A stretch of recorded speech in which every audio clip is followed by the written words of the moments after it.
All right, I thought it might be a good day to come out here and give you a little update on the plants that we started earlier. I planted a few of them already out. Now what that is on the left, right here, these are chickpeas, garbanzo beans, and I thought I'd try a few of them to see what they would do. And they're coming on. I got a little curious today, and I thought, well, let me check and see what kind of roots they're producing. So I worked this one out of the ground a little bit. I'll do it again and show you here. You can see the roots. It don't take long to get a root system going on them. And they're going in circles, so that means that these needs to be out into the garden. And hopefully today I'll get them out. Still a little wet, but we don't want to get them root bound, but they'll start spinning, winding around, and when they do that, if you don't straighten them out when you plant them, they have a tendency to keep going in a circle.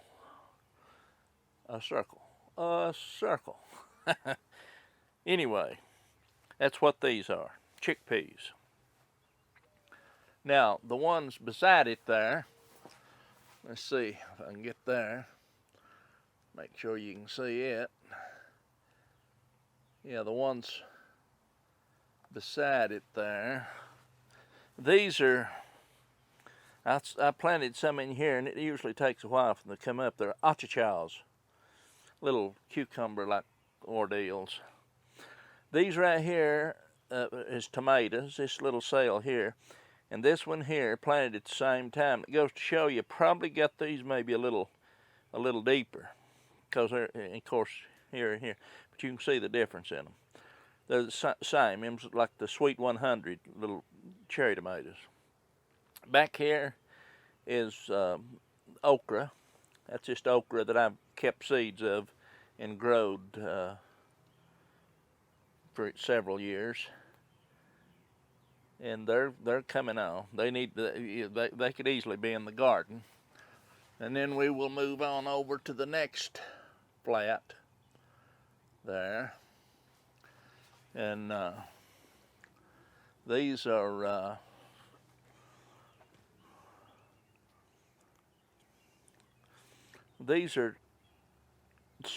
tomatoes, I think.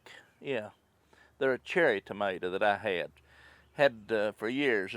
This cherry tomatoes is all it said. And you can see where, look here, how some of them's up and big, pretty good sized little plants. And then the ones on the edge is lagging along. That's got a lot, I think, to do with maybe the depth that I planted them. Some may got covered a little deeper than others.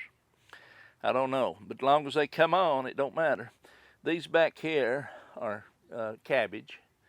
This is savory cabbage, and this is a little yellow looking too, but this is late flat Dutch. Now, beside those over there are these are they're watermelons, crimson sweet. Crimson sweet watermelons is what these are right here. And every cell come up in them, so they done good. These right here are, let me get on the other side of the camera here. These are cucumbers, tender green cucumbers. And these are also cucumbers.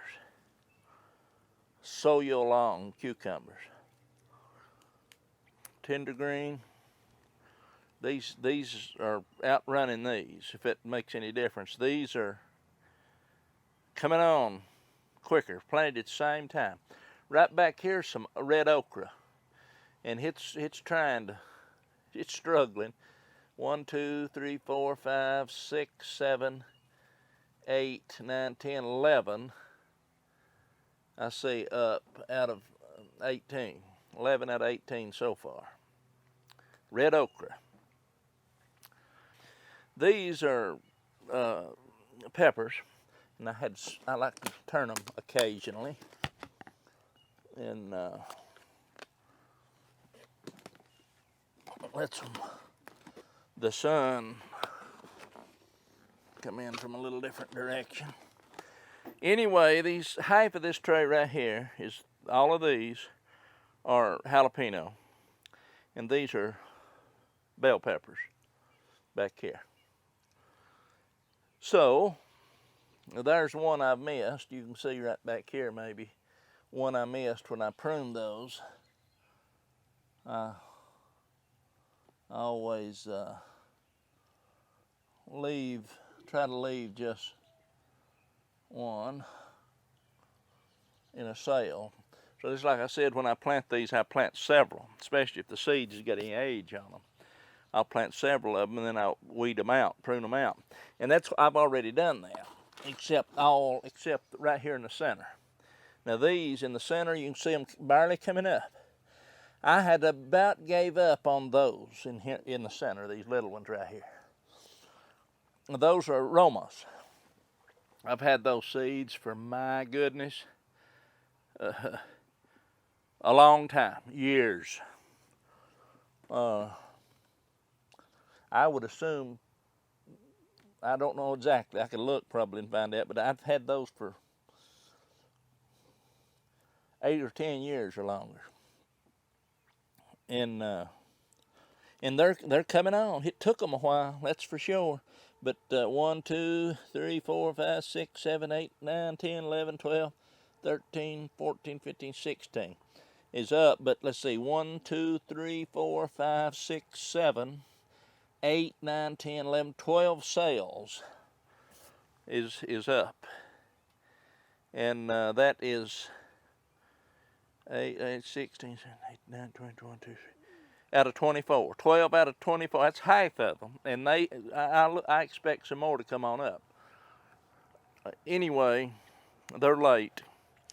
They're Roma, and these is the pink Pontiac. And again, I've pruned all of them. Some of them had 5 or 6 plants in them, and you can see where I pruned them off. But anyway, I thinned them out. And there's one that's got several, but I'll let them get a little bit bigger. But they're coming on. They're doing all right. These back here are Rutgers, Roma, pink Pontiac, bell peppers back here, jalapeno peppers up here, half and half tray. Let me turn the camera up just a little bit more, and maybe we can see my pepper plant. Now off to the left right there is what I had left out of that whole flat of Swiss chard. It's in the garden now. And then that tray behind it is onion seeds. They've not came up yet. But right there is the pepper plant that I got through the winter. And I think that it's coming on pretty good and blooming. It's blooming, yeah. I see a little turkey in there that spins webs. But you can see right here, there's a bloom. It's blooming. Got several blooms. Buds for blooms on it here, down here. I'm pretty sure that this is a jalapeno pepper.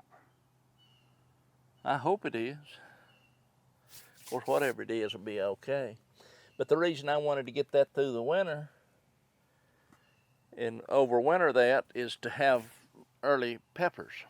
You can see the difference.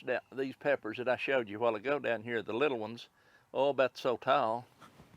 And let's see, I can tilt that up and you can see it again, maybe. This is what you got. It takes a while for these to get to this stage. So that's why I like to try to overwinter them. And It's like I say, you get a jump on it. This plant right here right now is ready. It can go back in the garden. This pot back here, I had a big pepper in it that it didn't make it. It was, the time I brung it out of the house, it was going downhill. This is a sweet potato I planted in the house in a flower pot a long time ago, just to kind of see what it would do. And I'd forgot about it not once. There's the vine. These onions, I don't see a one coming up. And those seeds had some age on them. They may not come up, but anyway, we give it a shot. But that's all I've got in here. I mean, I didn't plant a whole lot in here because I direct sowed most of the stuff this year. I'll ease over here. These here are where I start my sweet potatoes. And they seem to be doing pretty good. That's some boulder guards, and actually I have no clue. They maybe all be boulder guard, but I believe some of those, a few of those could be potatoes that I actually bought at the store to eat and started going south, but I don't know that they are. I think they're boulder guards, and they'll make pretty good slips, maybe draws or whatever you want to call them. And these is yeah, they some I could already be pulling off of them, and I will here before long. But I ordered those plants last year. I couldn't find any, and I didn't start any. So I ordered those plants, and I think, let me see if I can't re-tighten this tripod a little. I think what I done was, I can't remember exactly, but it seems like it was like $34 or $36 for 24 of those slips. And I went ahead and ordered them, but I was thinking, my goodness, that's expensive. But just according to how you look at it, if you owned a business and was doing that for a living, probably wouldn't be too expensive. But as far as buying sweet potato slips, as easy as it is to get your own, it's not only expensive, it's really ridiculous. It's stupid unless you're trying to get a different line of sweet potatoes, different type. Anyway, I went back this year and looked, and I thought, well, they've come down. They was like the ones I looked at. I'm not exactly to the cent right on these numbers. It's like I said to begin with, last year it's $34 or $36 for 24. This year it seems like it's $28, $29. I thought, well, they've came down. I looked and seen the quantity that I got, and it went from 24 to 12. And I thought, there's no way. Anyway, right there, that's not the only way. That's the way I do it. Just put you some dirt in there and don't keep it sobby wet. It's got to be just barely moist. And I don't even cover my sweet potatoes 100% up. You can see them right there sticking out of the ground. It probably wouldn't hurt to cover them all the way up, but I've learned that, leave a fourth of them out. Probably unnecessary, but that's the way I do it. That's the way I'll continue to do it. But those will just keep, when you pull those off, they'll just keep for a while, pretty good little while. They'll keep putting on more shoots, slips, shoots, draws, plants. How about sweet potato slips? That sounds good. Slips. I guess you can slip them off, slip them back in the ground. Anyway, that's what that is. And that will give me, myself, and my immediate family here probably all the sweet potatoes we'll ever want. And I'll just keep planting them. And it's like I say, in another day or two. And if you go and let those get too long, if they grow out too long before you get to them, well, that's nothing wrong, because you can just whack them off and, and create 3 or 4 plants, slips out of one vine. They're good. I like them. Now let's see if we can't get out of this greenhouse. That's the way she rolls right there. It's pretty good, pretty simple. Pretty simple. Down in the floors, sweet potato drop.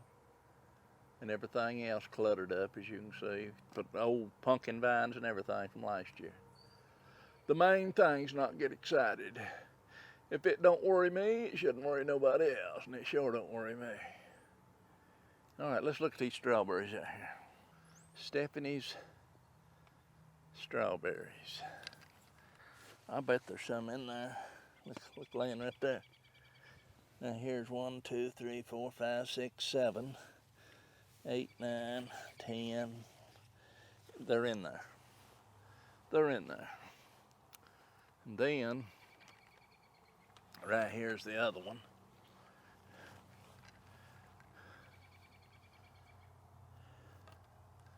They're in there too.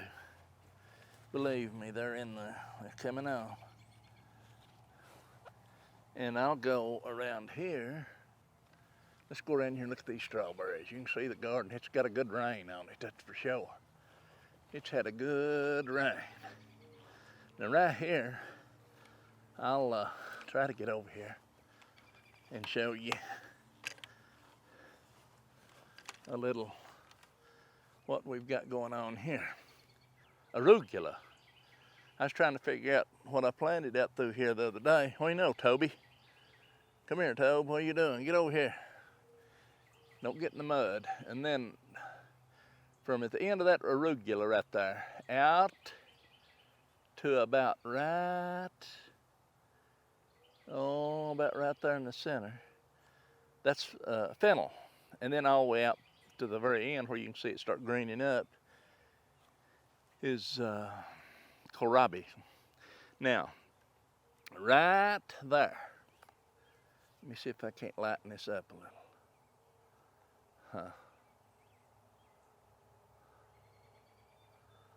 Dead center of the camera, that little run right through there. Not the weeds now. You can see the weeds after this rain come on. Right there in the center, that row.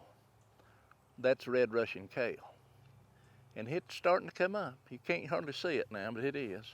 Then the row that's obvious there, let me ease right on over here.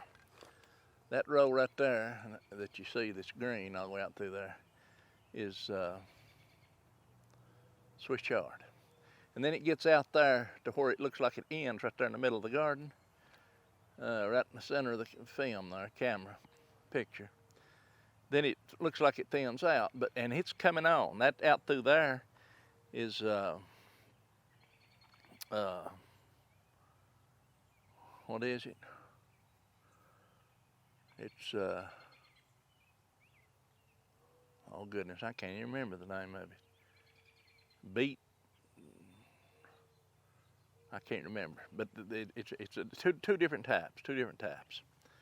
All this stuff starts running together, and then right here beside it, so you got the Swiss chard row right there, and then right there in the center, running out through there, is collards, and they're starting up. Then off to the edge, right there in the center, out through there, right along the edge, that's top pick peas. And Stephanie's mother gave them to me. I don't know the name of them. You can see right here where I had a cover crop on this last year is that red clover. You can see it's blooming out there. That stuff makes pretty flower. It is a flower, yes ma'am. It's beautiful. Red clover.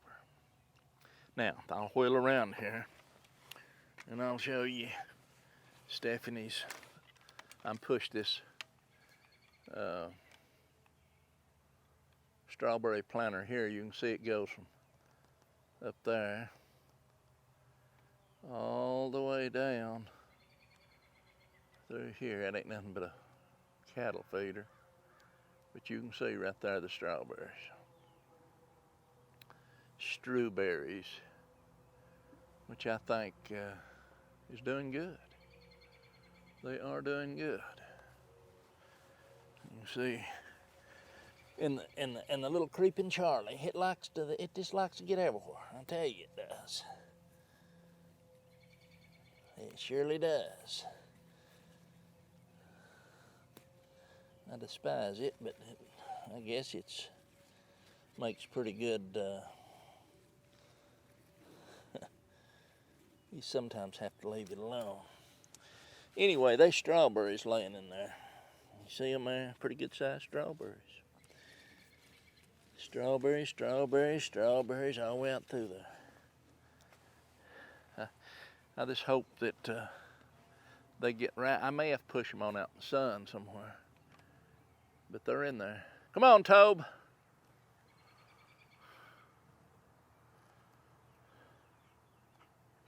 There's the boss of the place. Sit. Good boy. Old Tobe dog. You sit right there a minute. Let me see if I can't get me a good picture of old Tobe. Where you been, Toby?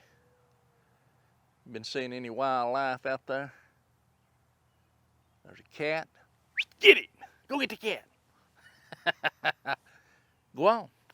That way. No, go on. I don't want to fool with you today. Go get Grandma. Hurry. Get her. Okay. Come out here and show you a garden. Start playing with a dog. Anyway, that's what she's looking like. That is what she's looking like. Lots of good rain. Okay. I'll show you when something else happens.